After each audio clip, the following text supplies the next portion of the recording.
hail. Wet, blizzard conditions. Additional snow accumulations between 2 and 6 inches. Winds gusting as high as 50 miles per hour. Where portions of northwest and west central Minnesota and northeast and southeast North Dakota.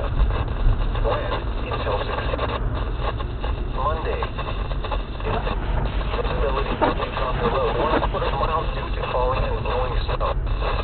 Whiteout conditions are expected and will make travel treacherous and potentially life-threatening.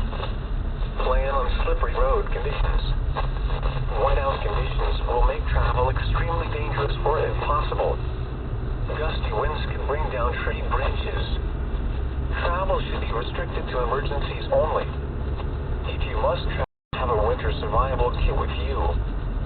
If you get stranded, stay